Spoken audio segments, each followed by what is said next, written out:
Welcome to the Economy Magazine at I-24 News, where we look at the most important stories in world markets and innovation. I'm Natalie Ehrlich. Well, coming up today, rebuilding in the Gaza Strip remains slow, but signs of resilience are evident. And Chinese tourists flock to Thailand, but not without cultural hangups. Let's start now with the headlines. Well, gains in Chinese shares were bounded on Thursday after a series of aggressive moves by Beijing to rescue the struggling stock market. The Shanghai Composite rose 5.8% to 3,709.33, while the smaller Shenzhen market ticked up 3.8%. Both indices lost a third of their value over the last month. Meanwhile, stocks in Hong Kong rose 4.1% after suffering their worst session since the financial crisis of 2008. Meanwhile, in the government's most dramatic step yet, securities regulators banned owners of large stakes from selling their shares. Japan's core machinery orders unexpectedly grew for a third straight month in May, with the total value now reaching a 7-year high.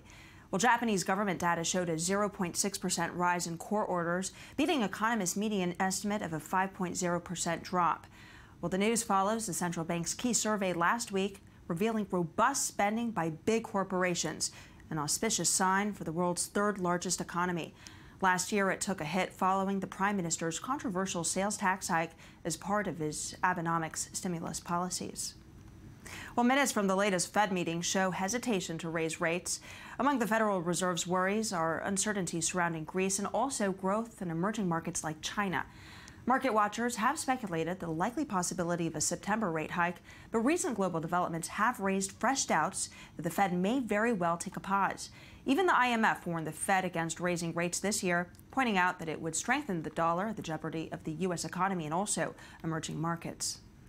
Well, staying in the U.S., Alcoa kicked off earnings season, missing estimates but beating on revenue. The aluminum producer reported second quarter percent share profit of 19 cents on $5.9 billion in revenue.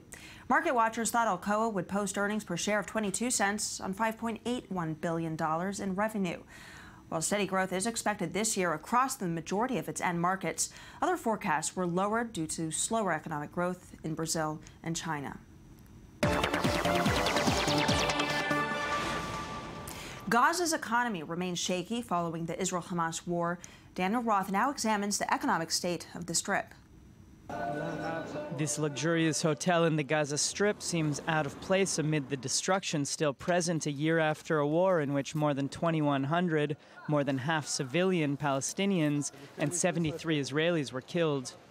The Roots Hotel is playing host to iftar feasts for some Palestinians during the month of Ramadan, but this is not representative of the reality for most in Gaza, where not one of the approximately 100,000 homes destroyed or damaged last summer has been fixed.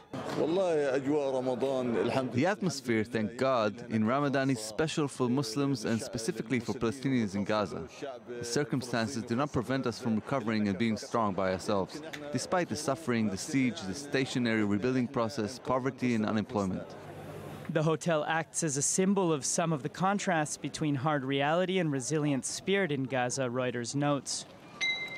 As celebration takes place, rebuilding is slow. Hamas and Fatah have fallen back out of sorts, and materials are halted for checks by Israel, which wants to monitor what is going in and out to ensure that weapons and tunnel building materials are not included.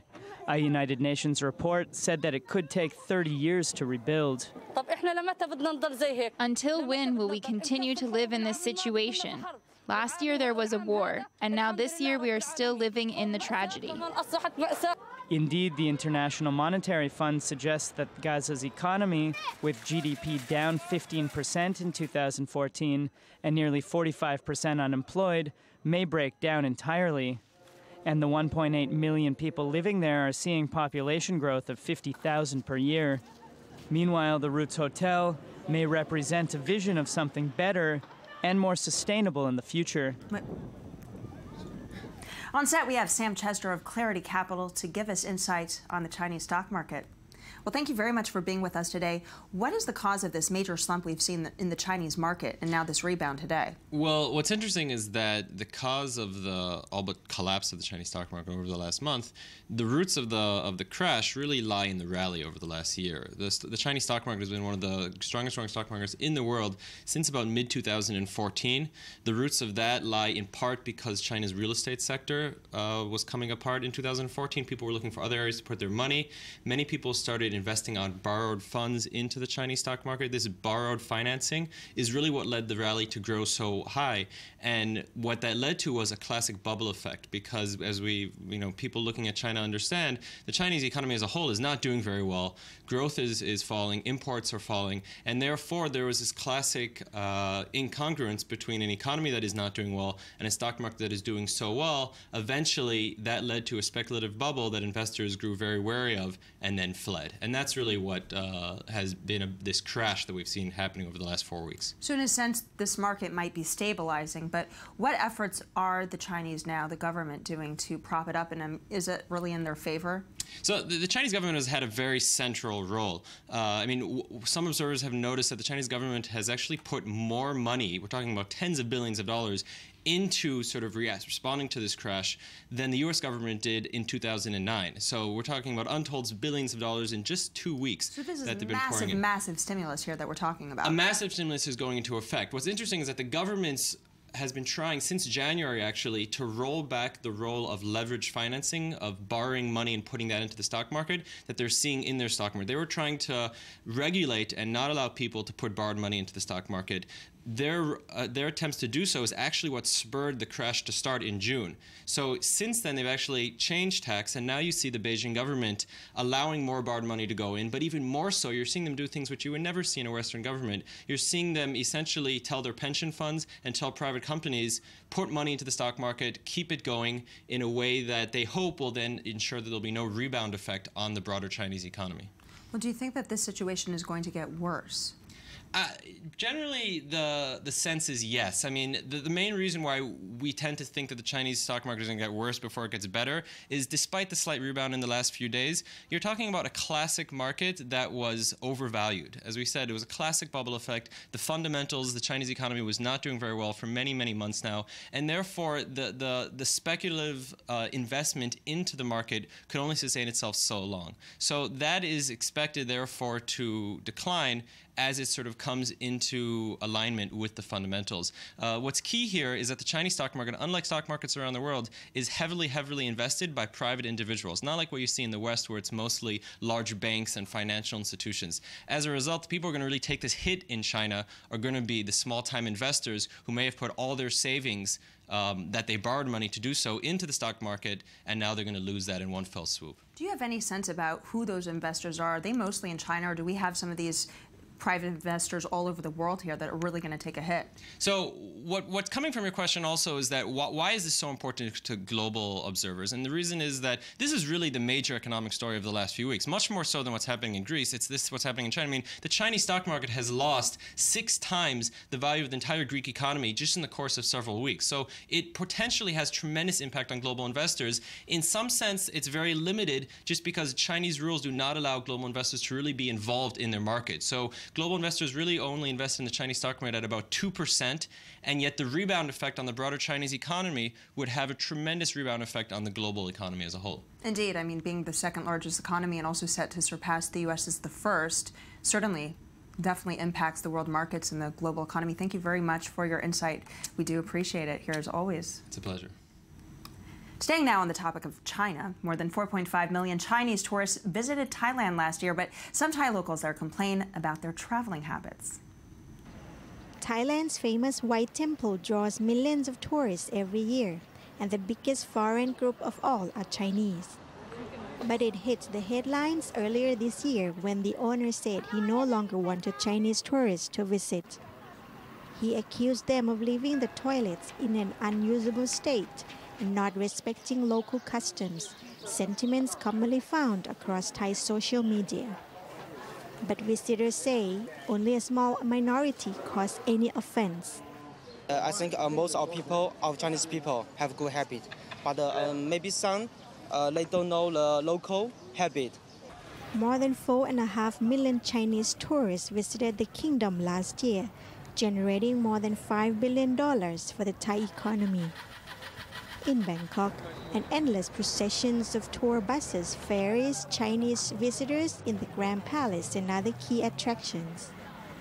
Suchichai has worked as a tour guide with Chinese groups for the past 5 years and says criticism has been overblown. Sometimes Chinese are not really organized, but there are not really enough space for the guests. To help smooth out any misunderstandings, tourism authorities in Thailand have produced manuals containing a series of simple do's and don'ts for Chinese visitors. The manual has some cute cartoons both in Chinese and in English. When they come to Thailand, they should learn that Thais don't hit each other's head. We don't speak loudly in public places. We take off our shoes when we go into temples. What we do when we greet each other, that Thais are polite and we stand in lines. Tourism is a crucial earner for Thailand, amounting to 8.5% of its GDP. And with the economy still struggling since a military coup last year, the Land of Smiles will need to make sure it keeps offering everyone a warm welcome. And now for the stories we didn't want you to miss. We are joined on set by our one and only Daniel Roth. Thanks as always for being with us. What do you have for us today? Thanks for having me. As you know, I spent last week in Athens last weekend covering the referendum, the historic referendum, and to my surprise today it was revealed that CNN had done a story on someone who's very familiar to me. CNN put this story together about a woman who got in the way of a lot of reporters, from Bloomberg, from CNN, from various Russian reporters. She's now famous in Athens. It's unclear exactly what her message was, but one thing that is clear is that she did do the same to me, and we have a short clip of that. Okay, let's watch. Today, I believe that you went to the markets, you went to the supermarkets, you spent the day with people. Yes, we are seeing that. I'm sorry, I'm sorry. No, it's okay. I'm sorry, ma'am. Thank you. Quite a memorable moment there. It was very, very funny. Afterwards, realizing that I had really just kind of calmly, politely asked her to stop. And of course, she didn't stop for a little while, and other people calmly asked her to stop. And there was all these various reactions that were really funny, but you know, watching the CNN video, I saw that actually I can proudly say I may have been the most polite of us dealing with her. I wanted to point out there that you've kept your Canadian manners. Yes, my Canadian manners were in check. I said thank you after she left, even. Especially with such an unruly subject there. Yeah, I'm somewhere between embarrassed and proud of myself. I don't know where that lies, but it was a funny moment in you know, a historic, wider moment. Indeed. And what do you think her message was? You just have no... She was yelling something about Orthodox being Orthodox, some anti-devil message, actually, in front of some other cameras. Sounds extreme. It was interesting. Well, what else do you have for us? So yesterday, Anonymous, 2 days ago, Anonymous announced ominously that on Twitter, they said they wondered if Wall Street would have a bad day the next day. And of course, yesterday, Wall Street closed down for 3 hours. The New York Stock Exchange closed down for 3 hours. This was basically unprecedented. There's no comment as to why. There's no confirmation about whether it was a malfunction or a hack job. It's unclear, but one thing is clear, that Anonymous made this ominous post that people are really linking. At the same time, United Airlines grounded all of their flights yesterday. There was a few other computer glitches with a few other companies yesterday. None of them are confirming that this was hacking. So the authorities have not revealed any insight into the matter. There's nothing, but you know, we're talking about an enormous story that Wall Street closed down, New York Stock Exchange closed down for 3 hours, and nobody's really talking about why or digging into it too deep.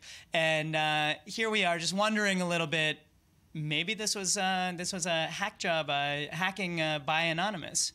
Well, we have seen a lot of hack jobs recently with the federal government and a lot of interest in cyber innovation, so it should be something interesting to look at. But what else did you bring for us? Finally, we have a story from The Hill, and this is classic to my heart and something we've been dealing with constantly, is this story looking at Bernie Sanders, who's running for president in the Democratic primary, and really just another story highlighting how inequality is still should be the top of the agenda, is the top of the agenda for American voters, and that we'll see that in these primaries, the ones focused on inequality, on the growing gap between, in America, as they've coined it, the 99% and the 1%. Those are the candidates that are going to be successful, and that this is really where the intersection of economics and politics lies.